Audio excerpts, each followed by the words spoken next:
This is Mel Allen.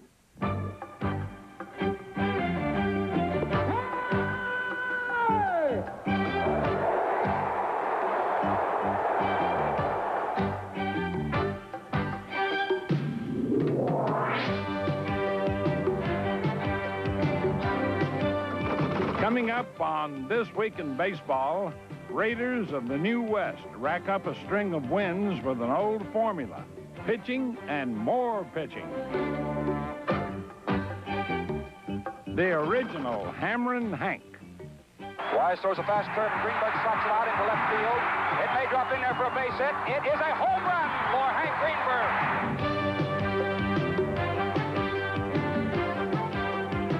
And another edition of Major League Misadventures. So stick around, folks, for all the ups and downs. Coming right up on This Week in Baseball. All over the screen on to Lansdowne. Hit well to right field. Certainly deep enough to score a run. Maybe better than that. It is gone! Burks goes deep, very deep, to left field. That ball is way out of here. A home run for Ellis Burks. As expected, the Red Sox have been getting in the swing. They lead the league in batting average and runs scored. And when Texas came to town, they outscored them 23-11, swept the 3 games, and motored into first place. They just have, I think, the best offense in the league. You know, I think they're leading in every offensive category, and they came out and scored 23 runs, I think it was, in 3 games. When you score that many runs in 3 games, you're going to win most of your games. Mike Greenwell did much of the damage. With 5 hits and a pair of homers, he lifted his average near 320. Lofty numbers for the hitter who comes out swinging. I'm just a real aggressive hitter. I see the ball and hit it, whether it's, off-speed pitches or fastballs. I just see the ball and try to hit it hard every time. And like I said, I'm just an aggressive hitter, and fortunately, I've had some success doing it, and I'm not going to change. Aggressive and on the mark, Ellis Burks, one of 6 regulars hitting above 280. While the Sox are spreading their wealth, Burks is spreading his talents all around. Burks can only be as good as he wants to be. He's got the most awesome all-around ability. Fielding, throwing, hitting, power, they're all above average Major League. So with a little hard work, which he's doing well right now, there's no telling how good this guy can be. Joe Morgan may be less enthusiastic about his pitching. With the ranks depleted, Roger Clemens might be taking on his biggest burden yet. But off to a 4-1 start, Clemens seems fit for the role. And tack up unexpected numbers for former Expo John Dobson. Give him a 4-1 record and give the Sox an edge up in the East. Meanwhile, Raiders of the New West have come up with a treasure trove of pitching to put Doug Rader and company in a choice spot. Give Kirk McCaskill choicest numbers: 4 wins, the league's best ERA, and a near no-hitter. And he lines it into the gap, and the first pitch to Laureano breaks up a no-hit bid for McCaskill as it rolls to the wall. What a night it has been, though, for Kirk McCaskill, as he'll get a standing ovation from better than 30,000 at Anaheim Stadium. Quite an about-face for McCaskill, who missed parts of the last 2 seasons with arm injuries. But this year, he looks to have the stuff of 1986 when he won 17 games. Also on the comeback, 38-year-old Bert Blyleven, who's put a stop to rumors that he may have lost his stuff. In fact, his 4 wins are a big reason the Angels have the best ERA in the league and the most shutouts of any team. Chuck Finley is also on the comeback. Last season, he lost 15 games. But this year, he's already chalked up 4 wins. As for Raiders' bullpen connection, it's in good working order, thanks mostly to Brian Harvey, who figures to pass last year's total of 17 saves. On the whole, mighty sweet numbers for a pitching staff that wasn't supposed to be so sweet. But as Doug Rader knows from his troubling days with the Texas Rangers, past failures can lead to success. When you do something, it can be it can be looked on as a mistake, or it can be looked on as a learning process. And I think that the things that I've learned there and other areas in the last 2 years as a coach in Chicago, a year of scouting, I think all those things working together, I think that they've made me a different person, a better person. And don't they say that to live is to change? That's me. I'm still alive. The Reds are alive and well and brewing up a thirst for first place, despite losing the injured Eric Davis and despite the constant distractions surrounding Pete Rose. Seems nothing's distracting Jose Rio, though. He's been great of late, winning 3 in a row. He got help in all 3 wins from John Franco as the Reds flirted with first. A good place to start, but after finishing second 4 straight years, they sure'd like a change of address. Don't ask me why, but this team's been the best team in baseball in September the last 4 years. We're like 95 and 40 or something like that in September. So I guess the secret to the success of myself as a manager is that you get to September 1st in first place. To do that, the Reds will need the strong arm of Rio. Rio's got much needed advice, by the way, from his father-in-law, Juan Marichal. That was 3 years ago when Rio was struggling in the Oakland organization. A hard thrower, but not yet a pitcher. The only thing different what he told me is my concentration, how to prepare myself mentally and physical before the game, what to do, and every 4 days before I pitch, and again. That stuff I never heard before from anybody else. I always heard that I got to go stop, I got to go slide, I go fastball. But I never heard what I heard from Juan. It just gets your head together first, thinking about the game and how to concentrate and how, prepare yourself before the game. We lived together for 3 months. And that way, I got more chance to talk to him every day, I think that Jose's problem was lack of concentration. He know he got a good fastball. He know he got a good slider. And he can throw hard. Sometimes pitchers fall in love with a pitch. And I think he was in love with his fastball because he can throw 95, 97 miles an hour. But anybody can hit those pitch. You have to mix the pitch with a slider, with a changeup, and concentrate on getting the ball over the plate. And I think Jose is doing that very well. No doubt about John Franco. Last year, he had 39 saves to lead the league. This season, in his first 11 chances, 11 saves. That kind of success builds confidence. Well, I don't fear nobody. I think the time when you fear somebody, that's the time you should get out of the game, or that position that I'm in as a stopper. There's times where, I wish I had a 220 hitter than a 290 or a 300 hitter up there, but I don't fear nobody. But with the Reds heating up, the rest of the West may have much to fear. Now, this week's quiz brought to you by today's Chevy truck. Kevin Mitchell is on a pace to have more than 150 RBIs. Can you name the last player to drive in 150 runs? This run-scoring hit by Kevin Bass was not enough to beat the Expos, but it was significant. The first time this year that no shutout was recorded in either league. One reason hitters are begging for runs lies in the bullpens and their formidable crop of relievers.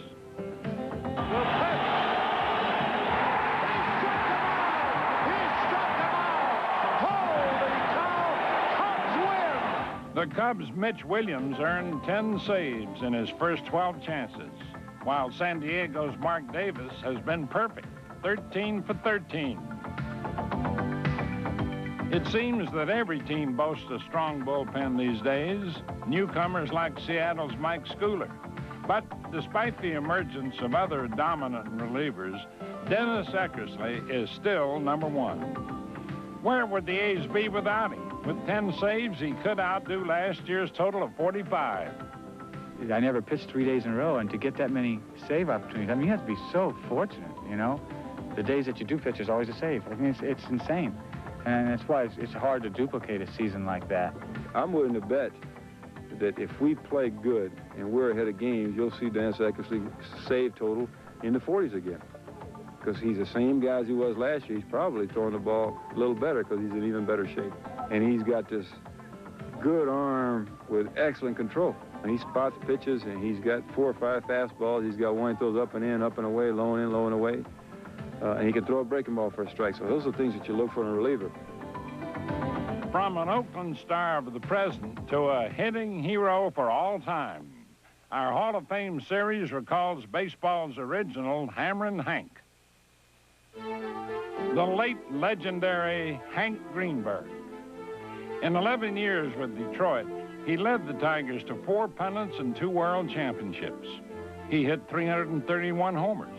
5 times he drove in 130 runs or more. But ironically, the kid who grew up just 2 blocks from Yankee Stadium went all the way to Detroit to play ball. They took me up to Yankee Stadium to see the Yankees play, and they sat me in the front row box. And when Gehrig came out to hit, the on-deck circle was right in front of the box. And Gehrig's shoulders looked like they were 4 yards wide. And they were telling me this, he's all washed up. You'll be the next first baseman. I took a look at him, and I decided to myself I wasn't going to side with the Yankees, because in those days you didn't change positions. You know, if the guy was the first baseman ahead of you, there's no chance that you were going to break in unless you were better than he was. It seemed remarkable that Greenberg was big league material at all. In high school, he was big and awkward, prompting his coach to say he never played games, he worked at them.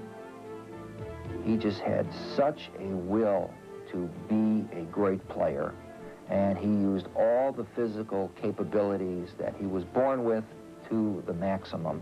He was like Ted Williams, that both of them were sort of scientists and artists as hitters, and they studied everything. He just had enormous drive. Drive that kept him going through great adversity. As one of the game's first Jewish ball players, Greenberg was both hero and victim. Hank Greenberg was the Jackie Robinson of his time. There had never been a Jewish player of the stature of Hank Greenberg. But of course, Hank was white, Jackie was black, which makes a great deal of difference in this country. But Hank was still a Jew at a time when anti-Semitism was rampant. This was the 30s. As we know, in another part of the world, there were anti-Jewish goings-on to a tragic degree. But it didn't make him happy to be carrying the burden of the Jews as well. It was enough to try to be the best baseball player you can be. But he accepted the burden. In 1941, Greenberg took on another burden when he was drafted. It was a question of Germany, you know, to conquer the world. And there was no choice. Everybody joined up. I happened to be second ball player to go in. So I was in close to 4.5 years. I've never looked back, and I just feel I'm very fortunate that I'm still able to go back and play baseball, even though I played only for 2.5 years when I came back. Well, hitting home runs is a good deal, a matter of luck and good breaks. If you happen to be looking for a pitch, and fortunately the pitcher will throw that particular ball in a certain spot, and you swing at that spot, you might have a home run. Wise taking his good old time about pitching to this big right-hand hitter.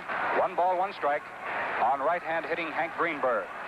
Wise throws a fast curve, and Greenberg slaps it out into left field. It may drop in there for a base hit. It is a home run for Hank Greenberg. Well, Hank Greenberg did it. He slapped one into the left center field stands, 400 feet away from home plate for a 3-run home run, and the Tigers now lead 4-1. In 1938, Greenberg's clout became legendary. He came within 2 homers of Babe Ruth's record. I'm remembered for hitting 58 home runs, and at the time it wasn't that big a deal. I just had a freak season where everything I hit early in the year was a home run. So about mid-season, they all started writing in the papers that I was ahead of Babe Ruth's record. Well, since I was ahead of his record, then I had to be shooting for it. So I concentrated on hitting long ball, and it was one of those years in which most of my long drives went out of the park. After Hank Greenberg retired in 1947, he stayed in the game.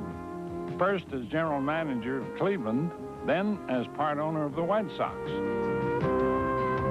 But years later, the man who had won 2 MVP awards recalled his greatest source of pride.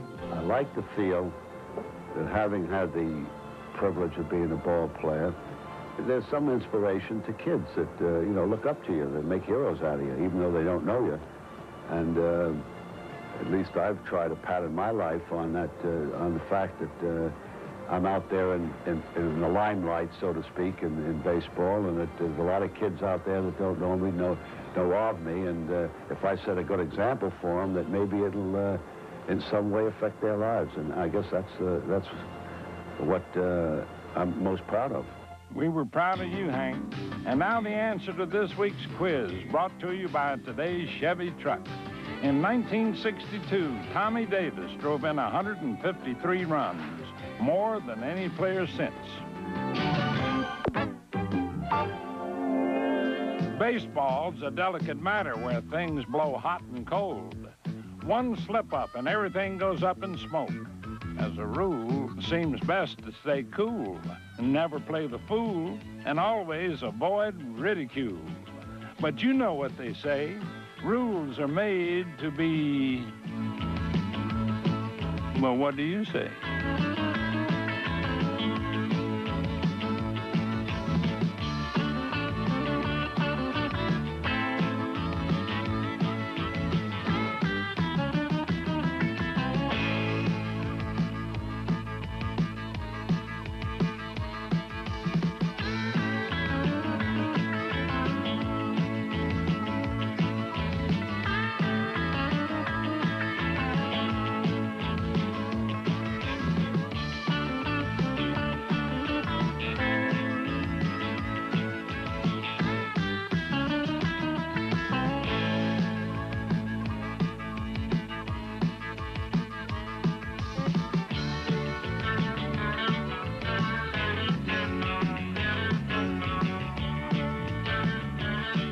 So much for plays that amaze in ways that boggle the mind and baffle the glove.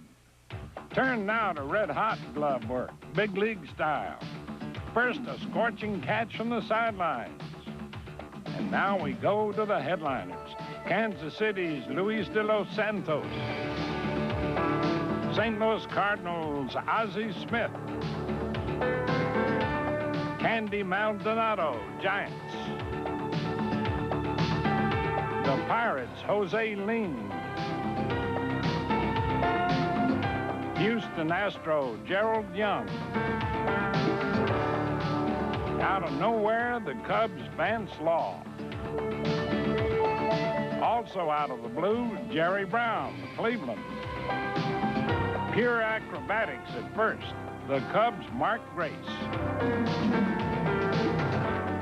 Seattle's Harold Reynolds. Mariner teammates Ken Griffey Jr. to Mario Diaz. And Baltimore's grandstanding Mickey Tettleton. Let's give a hand for some of the best-looking hands around.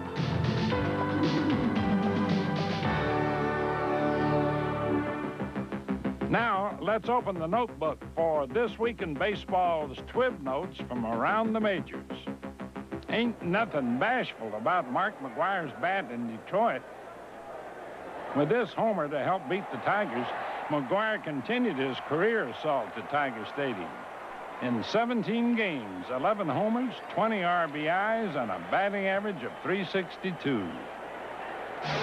Minnesota's Kirby Puckett celebrated his Major League 5th anniversary, May 7th. He closed out his first 5 years with 1,062 hits, falling just short of the record total set from 1932 to 1936 by the St. Louis Cardinals' Joe Medwick. Ducky's first 5 seasons produced 1,064 hits, 2 more than Puckett. It was last July in Cincinnati when Met shortstop Kevin Elster made an error. 88 games later, back in Cincinnati. Ground ball is short, booted by Elster. The throw, not in time. Error on Kevin Elster. The streak is broken. 5 days earlier, Elster got a reprieve on this play against the Reds. This will stay in play. Elster a long chase and will not come up with it. You could tell he was confused as soon as he started taking off.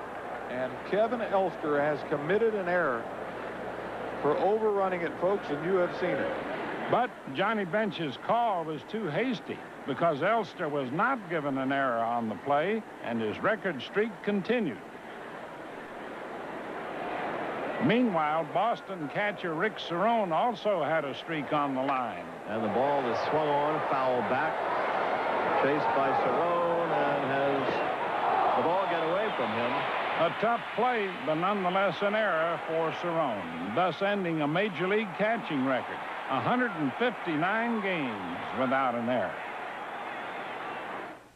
Time now for our play of the week, brought to you by Gatorade Thirst Quencher. Davy Johnson and the Mets needed runs, so Johnson put slow runners Gary Carter and Keith Hernandez into motion and sent Kevin Elster into action.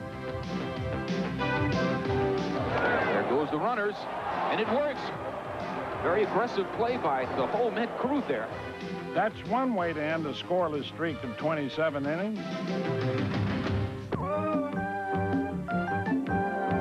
Next week on This Week in Baseball, we'll talk with Trader Jack McKeon, renowned strategist both on and off the field.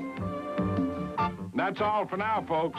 See you next week on This Week in Baseball. Catch all the plays as the Tigers take on the Indians live from Cleveland Stadium tomorrow starting at 1. Then later that night, the Bucs stop here on Sports Final Edition with Scott Wally. Now stay tuned for an NBC doubleheader as the Toronto Blue Jays go up against the Minnesota Twins. And then the New York Yankees take on the California Angels next, only on Channel 4.